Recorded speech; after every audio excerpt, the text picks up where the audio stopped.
Hola, this is Enrique Morones of Buen, Hombre, Magnificent Mujer with another podcast that we have every Tuesday. And as we do every Tuesday, our producer is Sarah Bella.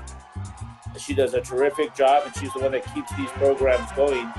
And they're available in all the regular places you see our podcasts, including buenhombre.org and magnificentmujer.org. And today we have another incredible buen hombre, Jesus Nebot. He's a filmmaker, he's an activist, he's a speaker, he's a wonderful humanitarian, and he's one of the newest members, actually the newest member, on the board of Gente Unida. And we're delighted to have you on today.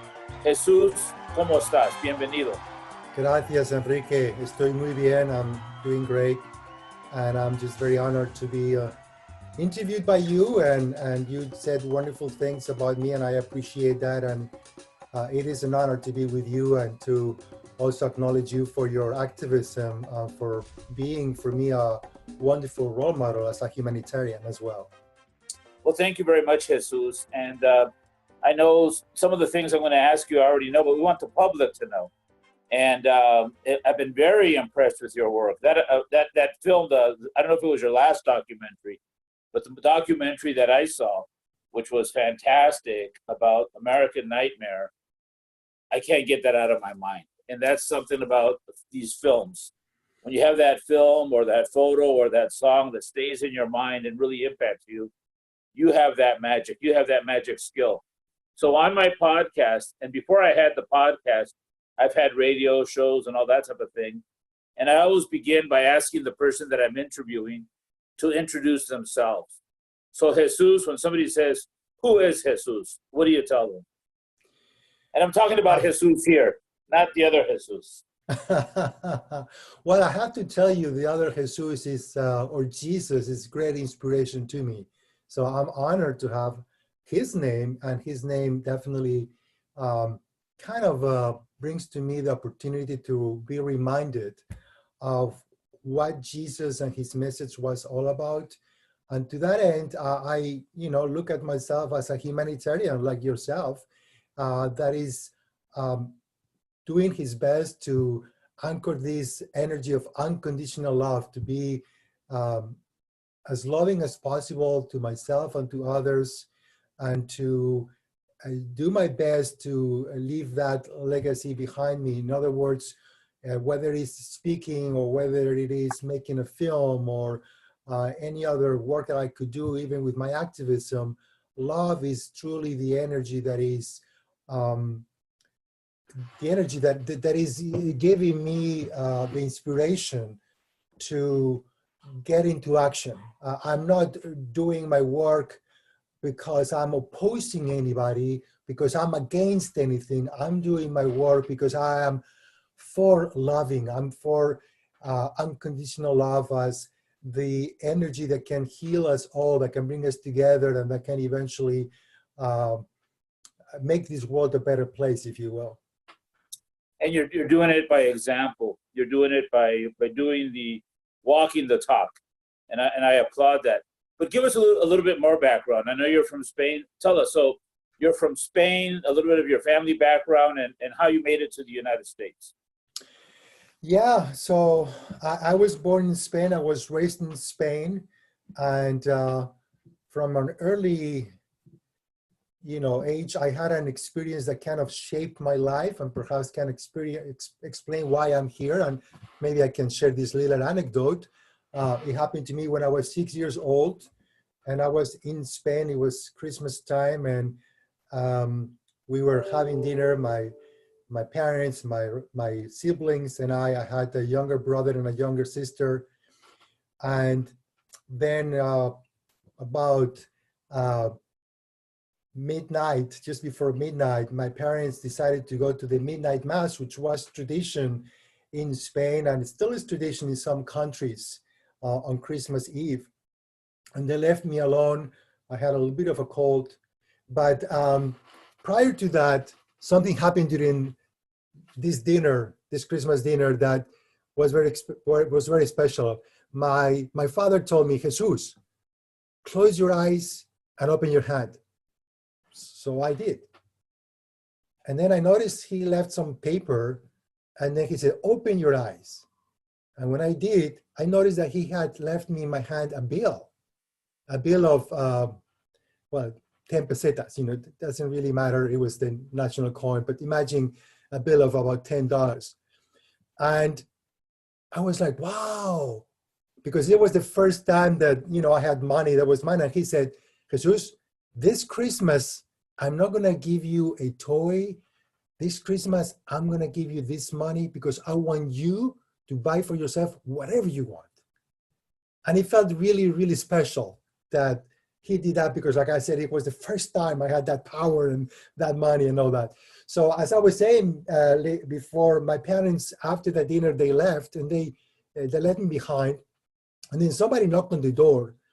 And actually, I thought it was maybe them, that they forgot the key or something. So I went to open the door and I saw this lady, and she looked quite different. She was dark skinned. She had a very colorful dress, but kind of torn apart.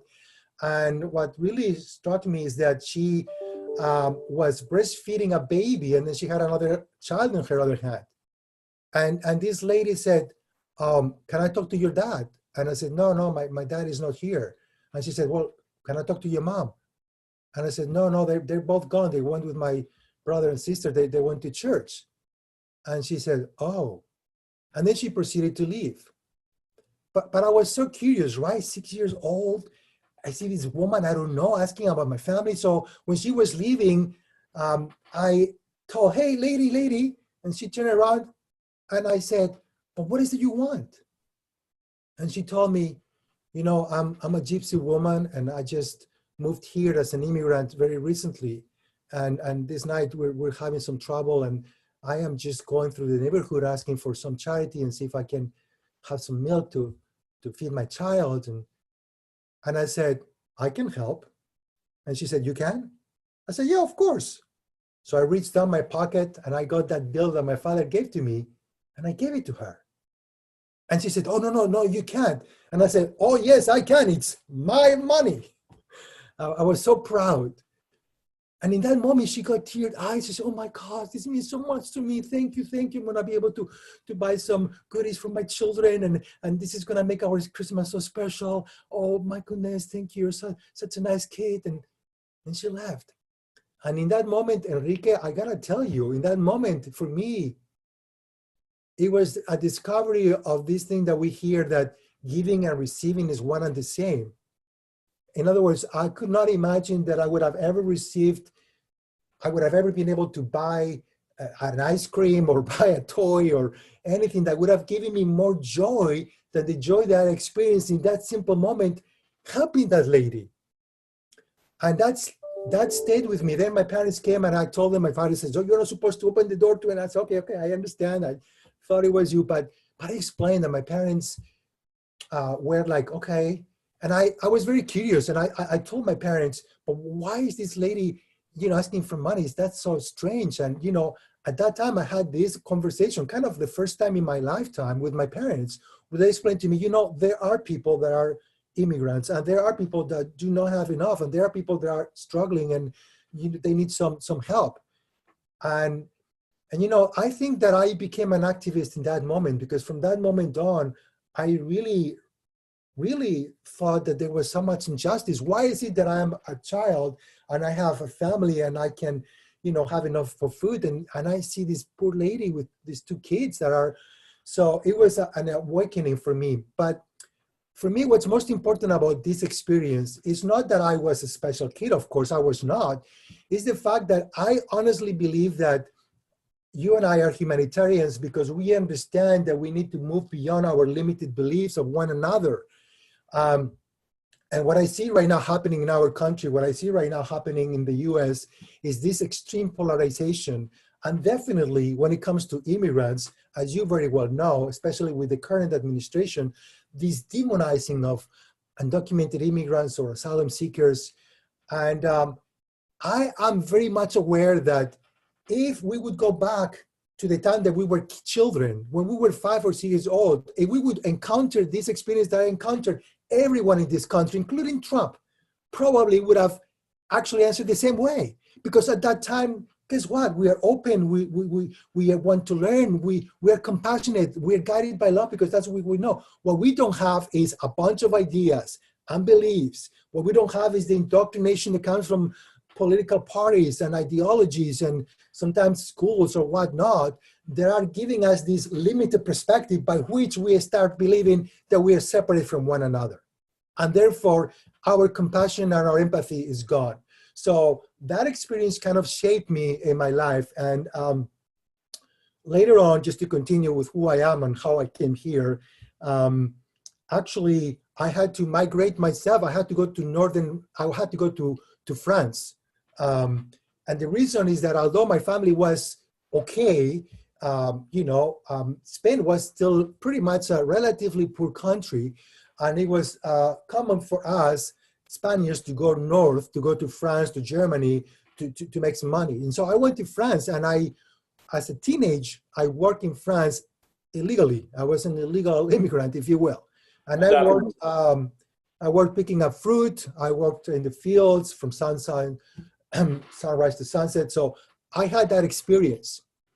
And then I came home, and the reason I actually went there is because I wanted to have more money so that I could pay for my higher education.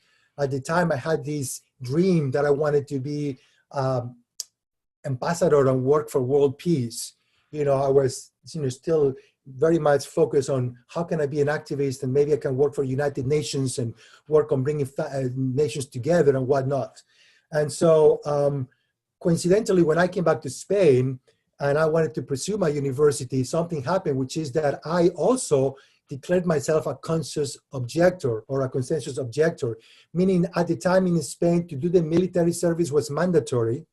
So I was told that for me to become an ambassador and work for Spain, I had to first do the military service. For me, that didn't make sense, Enrique, because here I am wanting to work for world peace, and I'm told that I have to do the military service and prepare myself for war and learn how to bear arms and whatnot.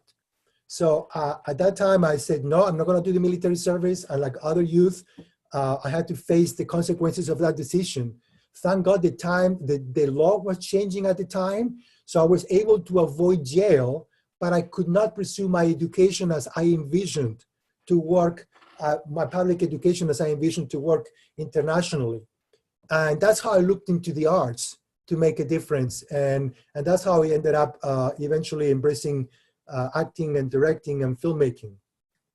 And how I came with this decision, and I'll share this anecdote and then we can go back to your questions, but I think it's something that is very informative because you asked me about Jesus. And how I decided to become a filmmaker really is because at the time when I came back from France working as a undocumented immigrant, I came to Spain. At the time I was very interested in spirituality. And I looked at all spiritual paths, and I looked at all spiritual masters, Muhammad, Jesus, of course, Buddha, Krishna, you name it. And I realized that all of them had a powerful message, which was this message of love. But what I also realized is that all of them were storytellers. All of them. They all told stories to convey this wisdom within each one of us so that we could be awakened to this love for ourselves and for others, in essence. And so I said, my goodness, if Jesus would be nowadays alive, he would be a filmmaker because there is no more powerful way to tell a story than through film. And so I didn't have anybody in my family that was in this industry. I didn't know anybody, but I was truthfully inspired by Jesus to become a storyteller and use my storytelling as a vehicle to make films like American Nightmare that you were talking about that eventually brought me to the United States. Well, that's quite a story. And I can envision one of the things about storytelling, because I do that as well, is when you were talking about the woman knocking on your door, you could see her. I could see that woman. She has the small child, another small child clinging to her, and you're opening the door as a child, and what's going on? And she was looking for an adult because she was looking for help, and you guys connected. And that's the power of one. The power of one where one person or one moment can make a huge difference, a huge difference. And that power of one could be for good, like it was in your situation, and it continues to be, or it could be for bad. And we've seen people go in that direction as well. But it's a very, very powerful story. And then the fact that you, like most people, actually everybody in the world, has immigration in their background. You know, our families, you know, we have indigenous blood, we have blood from other places, but we all have indigenous blood. And we also have people in our background that worked in the fields, like you went to France, people working in the fields. That's something that migrants do all over the world, all over the world. And as you know, there's 250 million undocumented people in the world today, and only around 10 million live in the United States. The rest live in other parts of the world. But you were brought to the United States, or you came to the United States because of fate, which I don't believe it was just a coincidence. I think there was some sort of destiny. And in reading a little bit about you, it said that you were homeless at some time. Was that when you first came to the United States? And did you come by yourself? No, so, you know, prior to come to the US, I did work in Venezuela as an actor, but for sure I was really interested in becoming a storyteller, and Los Angeles at the time, or still now, is the capital of entertainment, right? Where you can become a writer and a director and a producer and an actor. And so that's what brought me to the US close to about roughly 25 years ago. And of course, it was kind of an awakening for me to come here, because prior to coming here, I was doing telenovelas in Venezuela.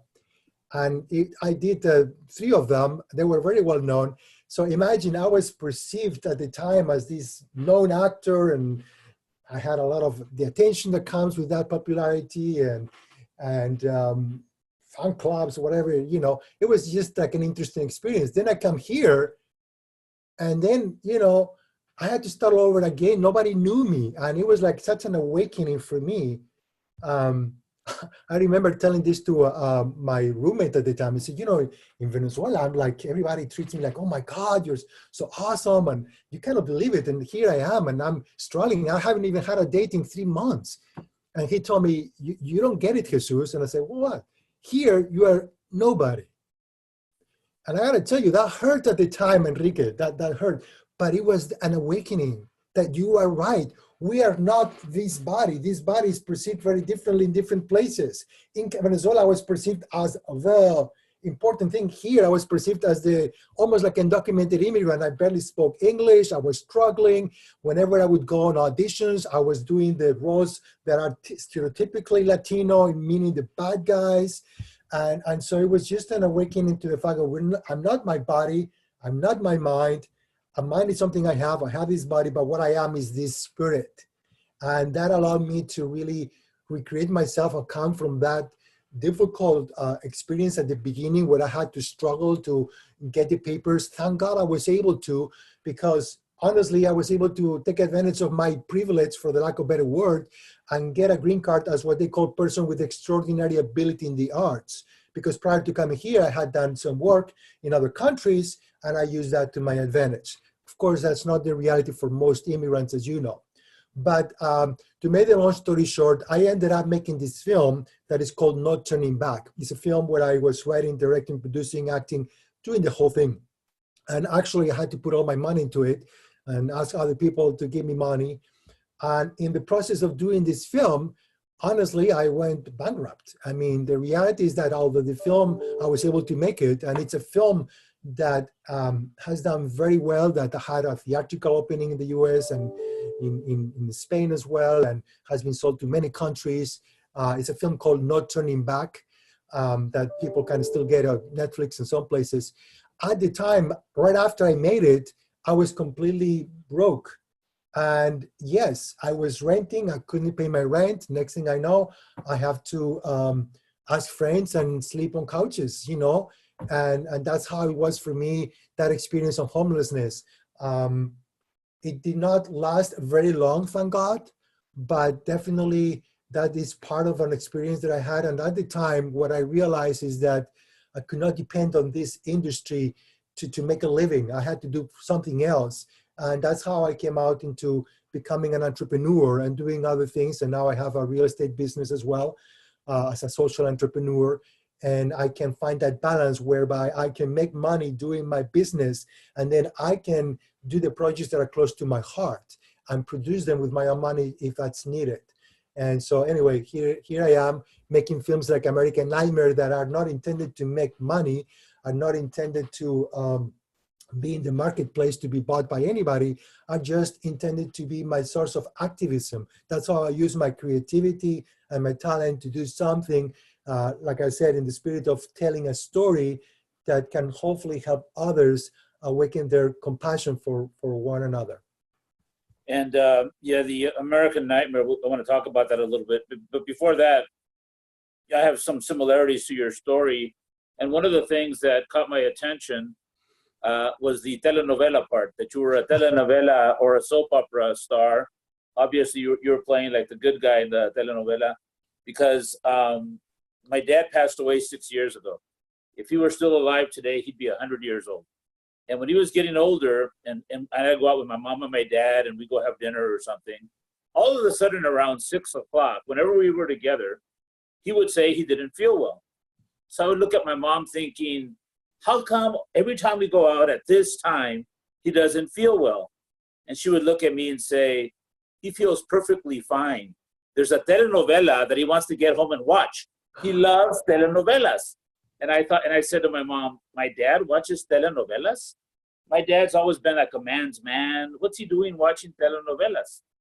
So my mom said, a lot of Mexican men, when they get older, they watch telenovelas. And I clearly told my mom, I will never be that man. For the last year and a half, I religiously watched 3 telenovelas every night. La Rosa de Guadalupe, I have to see La Rosa de Guadalupe. And the current one that's on right now, Le Dio la Vida, or something like that, which I watch all of the time. Le Dio la Vida, Le Di la Vida. And then the third one, which happens to have its finality today, so I can't wait, Amor Eterno. Amor Eterno is a Turkish telenovela. It's dubbed. So I become a huge telenovela fan. And I never thought I would. But the film, I've been involved in coming out in documentaries and films, and the power of telling a story. The power of telling a story is where it's at. And in American Nightmare, somebody, Facebook, I'm new to Facebook too. So somebody sent it to me, I watched it, and I go, this is amazing, this is so powerful. So I had to try to get a hold of you. Miraculously, I was able to send you some sort of a message, because I don't know how to send messages on Facebook or Instagram. All I do is email. And then you tell me, oh, yeah, I've been trying to get a hold of you and all this kind of stuff. And I said, oh, I got to get to know Jesus, because it was such a powerful film. The message is so clear, and the role of everybody, the American mom and her daughter, you as an officer, the other woman officer, the whole story is such a powerful story. So tell me, how did that come about, that particular film? Thank you. Well, first of all, all, tell us how, in your words, what the film's about. Yeah, just in case, since I know that we're not playing the film in this interview, if anybody wants to watch it so that they have the reference, AmericanNightmareFilm.com. Anybody can go now and they can watch it. It's just 7 minutes, very simple story. And I do appreciate your question. How did it all come about? Well, it was close to 2 years ago now that we were going through this nightmare of the family separations at the border. It was a policy that was implemented in the April of 2018. And when we were in the midst of this crisis, my wife, Susana, that happens to be an actor, she was watching TV and she was really in tears looking at an interview of a mother that had gone through this experience. And I have to tell you, at the time, we didn't have a lot of information. These families were detained. We just didn't know where they were going. It's not that we had all these personal stories, but we knew that this was happening, and we found out months after this whole thing had started. And then it's this realization, what's going on with this country? What's happening? How is that possible? And she told me, you know, we have to do something. We cannot just be artists watching this and not do something. And you know, at the time, I thought, well, let's just go to the border. We got to interview these women. We have to find these families. But of course, as you know, not possibility to do that. You're not going to get those permits. You're not going to be able to have that access. Forget about it. And there was something that I found that very telling is I found this poll close to 2 years ago by which it said that the majority of Republicans supported the zero tolerance policy. Now, prior to that, I thought this is a Trump thing, and we all know Trump, and Trump is capable of this and more.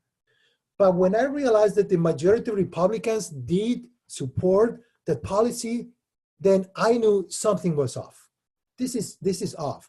The Republican Party is a party that supports family values. The Republican Party is a party that, by and large, is Christian in nature. The Republican Party, by and large, is a party that talks about law, the respect of the law.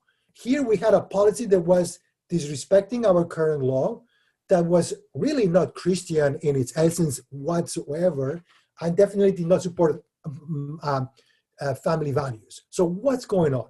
And then, you know, for me, Enrique was like, my goodness, I think most people don't know what's going on.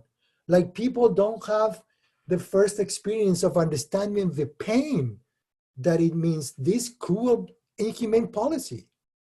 So that's how I came about with this thing. And the zero tolerance policy, to remind those that perhaps need it, but, you know, still, in a way, it's in place, although not legally, but it's still happening. We know that these family separations are still happening, unfortunately. But what it was is criminalize people for the so-called misdemeanor of crossing the border without papers, which is a misdemeanor, and use that to detain them, to separate them, to throw these kids in cages. So I thought, really? Imagine if we would use this same zero tolerance policy to any misdemeanor. Imagine that any time that you commit any violation of our law of any nature, this would be what would happen to you. So that's how I came about to this story, where I'm, you know, woman that I want people to feel like connected to, goes and is driving, and is eventually driving with her kid in the back, and is driving over the speed limit with an excess of a speed that could be considered a misdemeanor in some states, and she's detained by the cops. And, you know, normally in a situation like this, as you very well know, Enrique, well, you're speeding, and guess what? You're gonna get a ticket, and you're gonna go to court. And when you go to court, most likely you're gonna pay for that ticket, and most likely that's it. Well, that's not what we're doing with our immigrant brothers and sisters detained at the border. First of all, we need to clarify, seeking asylum is legal. So definitely nobody should have to go through that process because they come here legally. But even if you supposedly get them after they cross the border illegally, even if you consider that as a misdemeanor, is it really humane? Use that violation to separate them and to detain them and to put it in cages, and for us taxpayers to have to pay tons of money, sometimes $750 a day, for the incarceration of these people in inhumane conditions? How could that make sense? What made sense, of course, we all know, is you release those families together. If you are concerned, you can put a monitoring device in the ankle, and then you let them go to court. And in court, you then the judge the situation. And if the fate is that their case is not good enough to be accepted in this country, then you deport them. But don't break families apart. Don't incarcerate them. Don't use our tax dollar money to have for-profit jails that are making their lives miserable and that are causing, as we speak, death to them with the coronavirus, as an example. So I felt that this film was giving me the opportunity to give people that realization of connecting with that experience, and realizing that if, in fact, we would apply the zero tolerance policy to everyone, this would be a nightmare. And this nightmare has been so for over 5,000 children that have been detained and separated from their asylum-seeking parents already in our country. And this is a nightmare that we all need to be aware of, because they come here pursuing the American dream, and we have turned this American dream into an American nightmare. And the American nightmare is not just for them. It is for them, but it is for us. We are Americans.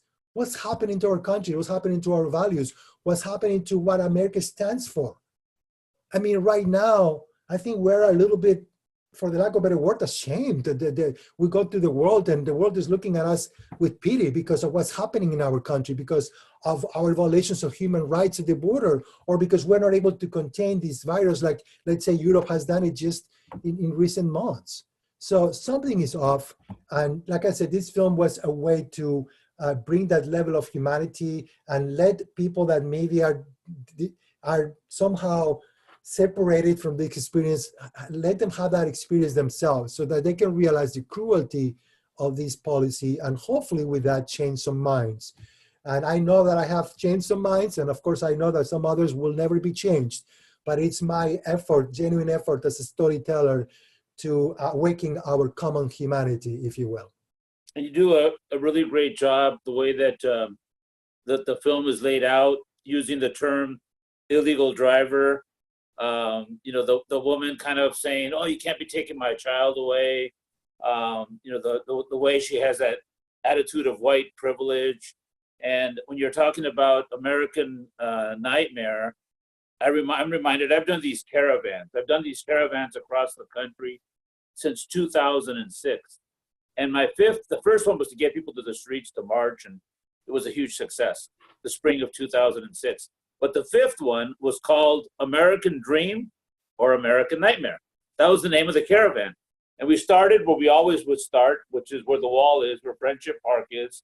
And on that one, we drove through Southern California, Arizona, and then we came back and ended at the cemetery of Los No Olvidados, which is a cemetery 2.5 hours east of San Diego, where there's 500 unidentified migrants buried. And at the event that we did there, at the end of that, or the halfway point of that caravan, I had two people with me that I asked to perform. One was an ex-member of Maná, the musical group. So he went out there and he is the ex-keyboardist. So he played a musical piece. And the other one is Josefina Lopez, who wrote Real Women Have Curves. Well, as a result of that particular caravan with me, she was my passenger. She wrote a movie called Detained in the Desert. Detained in the Desert. For all those souls that are in the desert detained, the wife wants to know, did her husband make it? Did he abandon me? Is he dead? Etc. So it's very, very powerful. And hers was a relatively short film, not as short as yours. And then another person that's in the film business did another film. I think I might have sent it to you, and I want to put you in touch with him. His name is Chris Cashman, and he did a film called Undocumented. And it's a 3.5-minute film filmed at my mom's house. What would happen? This is like 3 months before the election. What would happen if who ends up in the White House, never thinking he would? He does, and what the film portrays about ICE raids and separating is exactly what happened. So those stories are so powerful, and they really can change people's minds, especially this year, which is going to be the most important election in our lifetimes. And you recently sent me something that I was cautious because I didn't know if I should open it or not open it. And it's some sort of a video about the children's situation. It's very well done. And it shows children being detained. I'm pretty sure you're the one that sent it to me. And it shows children being detained and what's going on and so forth. And that's the one that I said, did you send this? Because I didn't want to open it. And I opened it, and it's basically a campaign to let people know what's going on. Let people know what's really going on. So you can decide, whether you're a blue state or a red state, you're a human being. And your great-great-grandchildren are gonna ask you, what did you do? What did you do when children were in cases? What did you do when 6 children died in Border Patrol custody? What did you do when asylum seekers were being forced to jump back over the wall, or they were being tear gassed? So it's important that we do the right thing, because like you said at the very beginning, and it's something I truly believe in, that love is the answer. Love is how you're going to overcome hate. And love is an action, not just a word. So, Jesus, you know, we're facing this most important election, November 3rd. Now our hands are kind of tied because you and I, you know, we like to go to the schools and give talks and so forth. We can do a little bit of that now on Zoom, but it's not the same thing. So what do you recommend? What do you recommend that we all do? Whether we give talks or not, what can we all do right now as we have this huge movement that I totally support like you do, which is Black Lives Matter. And I'm doing a lot of unity, black and brown unity. And we have this horrible virus. And thank God there's Dr. Fauci and medical professionals that could give us advice. But what should we be doing every day right now? Because right now we have there's a lot of those gypsy women knocking on those doors right now with 2 children, and they're saying help. So what can we do? You know, what a wonderful question, Enrique. And I have to tell you, I think we have enough despair right now as it is. I think we have enough hate as it is. You know, I think we can all look at Trump and we all can feel emotionally about it, and, you know, and people will insult him and people will hate him, but that's just, I feel that is misplaced energy. First of all, talking about the elections, you already have Republicans, the Lincoln Project and the non-Trumpers and whatnot, that are organizing themselves with very powerful commercials to deal with Trump as an individual, making sure that people know who he is. Most of us that are not Republicans, we already know. But some Republicans need to know, and they can do that, for the lack of a better word, dirty work. That we know that commercials that are negative work. But I feel as a community, we need to go beyond that. And it's about turning that despair into hope. And really realizing that we do have this unique opportunity in November, where we don't have to wait for the judges, we don't have to wait for the Supreme Court, we don't have to wait for the miracle cure that Trump says is going to happen and all that. We all can rely on each other as a community and go and vote. Go and vote. I mean, there is no other way right now for us than to make sure we all use our democratic power to go and vote. And not just vote, but obviously do our best to reach out to others so that others go and vote. That's what we need. We need our grassroots movement to reach out to others and tell them what you have told me, which is the most consequential election of our lifetime. Because it's not about electing the president of the US, it's also about electing the most powerful person in the world. Right now, look at what's happening. We have this pandemic. It's a pandemic. It's not just in the US. We're fighting right now between the states. One state does something, the other state does the other thing. Well, it's happening in the whole United States, but it's also happening in the world, okay? Look at all our challenges, the pandemic, migration. You were talking about how many undocumented immigrants are outside of the US. It is a world problem. Climate change, it is a world problem. Poverty, this situation of extreme poverty that is going to be exacerbated by the pandemic, it is a world problem. We cannot let these countries in Africa now deal with this crisis by themselves.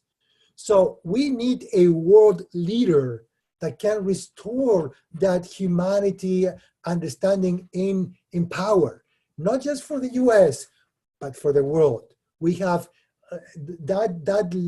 that leadership that we had that was based on our moral values and our democracy is gone right now.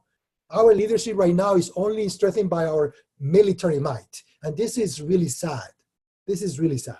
So what we need is the restoring of those morals and those values and that democracy for the sake of not just the US, but the world. And that means that we all need to go and vote in November. And when we go and vote, we're not only voting for me, Jesus, or for you, Enrique. We're voting for those that cannot vote. For sure, those that are suffering the consequences of these policies. For sure, people that are undocumented. But for sure, also people around the world that are suffering the consequences of climate change. when we have a denier of climate change in our country? How is that possible? So this is a very consequential election, but we need to focus on the positive view that is not about putting him, listen, in my opinion, Trump right now is irrelevant. He's out of touch with us when it comes to racial issues. He's out of touch with us when it comes to the pandemic. He really is becoming irrelevant. Okay, he uses 4th of July would be the perfect occasion to talk about our heroes, which should be our front workers, like the healthcare workers, that are battling this war of the pandemic. Instead, he defends these statues about dead people that were actually traitors. I mean, honestly, he's out of touch. So he's irrelevant. No more to focus on him. Let's focus on what is the alternative.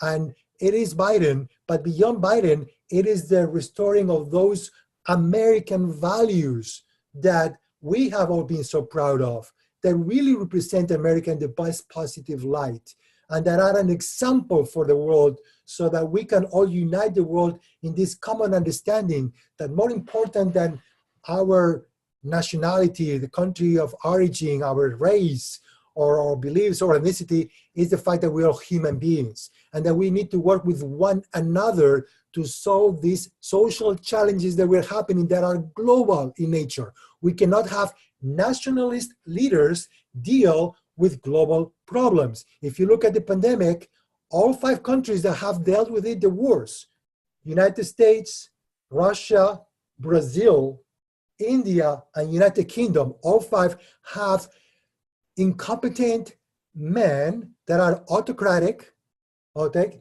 that are basically, they think they're arrogant, they think they know better than the scientists. And here we are with all those 5 countries. On the other hand, look at the 5 countries that are managing this crisis the best.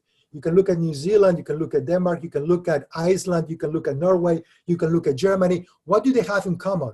They are led by compassionate women that were elected democratically and that immediately listened to the scientists and took action because they are competent, they are effective, they are intelligent.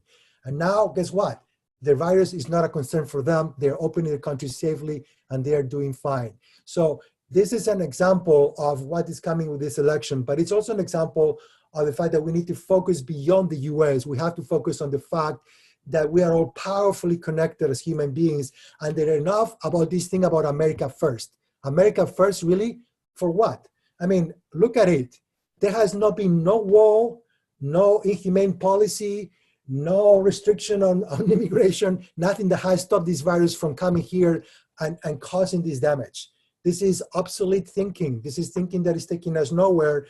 And what we need is to restore those American values that have served as the beacon of light for the rest of the world, so that we can all come together and unite in those common values and really solve these big social challenges that we're facing.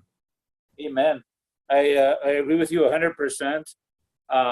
It's important that we remember that we're all citizens of the world, that the women leaders are the best leaders, the compassion, the intelligence. They're the perfect example, the 5 countries that you mentioned. And, we have a situation where the whole world is watching, and each one of us has the power of one. Each one of us can make a big difference. The environmental damage, you have a teenage girl named Greta that shows the world what we should be doing. Violence against women, you have a teenage woman named Malala that talks about violence against women. They're young women, they're older women, they're showing us the way, and that's why it's important that Biden select his woman running mate. And we cannot allow what happened in 2016 to ever happen again, where you have 64 million people that vote for Hillary, 62 million vote for Trump, and what was the disaster was 100 million did not vote. We can never let that happen again. I have lots of friends that were Sanders people. I was a Sanders person, but I'm going to vote. I voted in 2016. And I'm going to vote in 2020. I'm going to vote blue because we need to make a change. The future of our children depends on it, and it's so important. Jesus, the final question, and something I ask all my guests. So to Jesus Nebot, what is love? Well, we've been talking about love through the whole conversation, but I'd say that love is source with capital S. Like love is God, universal energy. Love is energy, really. Love is the energy from which everything is created. And love is really our essence, is our truth. I mean, honestly, when our mind is not operating with all these judgments, what is left is love. And that's why, I can go back to that story when I was 6 years old that I started our conversation. At that time, what I was expressing was love. I didn't have all those thoughts, all those beliefs, all those things blocking my opportunity to connect. This is our natural thing. It's the most natural thing when we don't have all those things going on in our mind separating us, that love will connect us. Love is the energy that unites us all and makes us all one. And fear is precisely the energy that separates us and that creates the source of all conflict and all wars and all polarization. And if you look at it, what Trump does is he divides us using fear. And right now his story is all about making the left, these far left anarchist people that are riots and looting and all that, but it's cannot go very far because it's not really happening. So at one point that is gonna be gone, and we're not gonna. But love is what builds us. Love is what brings us together. And I say this importantly in this election because, like you said, we're very polarized. We need to energize the vote. We need to make sure people go and vote, but we also need to reach out to the independents. And how we do that is not by making people wrong. It's not by insulting people. It's not by hating Trump. It's not by putting this dark picture. It's really by reaching out from this place of hope, of possibility, and restoring those American values that are so fundamental to who we are as people. And at the end of the day, the most fundamental value is the value of love, the value of living in a place where not only we are free, not only we can pursue happiness, but ultimately we can connect with that source of love that can restore sanity to our lives. So let's say that it's time to make America sane again. Let's vote on November 23rd, and let's vote for Joe Biden and what he represents for us as individuals in our community, for us as citizens of the United States, and really for all human beings on this planet. They need, for sure, better leadership. Absolutely. So don't forget, vote November 3rd. Get out there. And those of us that can't vote, we're not 18, we don't have papers, we know people that can vote. So make sure they get out and vote. Jesus, Thank you very much for joining us. Thank you for all your work. We're looking forward to working very close together with Gente Unida. We got several projects that we want to talk about where your expertise will be key. And it's all based on the principles of love. Yes. So muchas gracias to you and your family. Stay safe. We're going to put all your contact information where Sarah she's generous enough to put your links and so forth, so people know how to get a hold of you if they want you to speak at their campus. Right now you could do it through Zoom, the projects you're working on, ideas people might have for projects for you. So muchísimas gracias. I send you my love, and make sure you stay tuned with Buen Hombre and Gente Unida every Tuesday. Muchas gracias. And like I always say, amor sí se puede. Muchas gracias. Thank you, Enrique. True honor. Thank you. Much love to you. Thank you.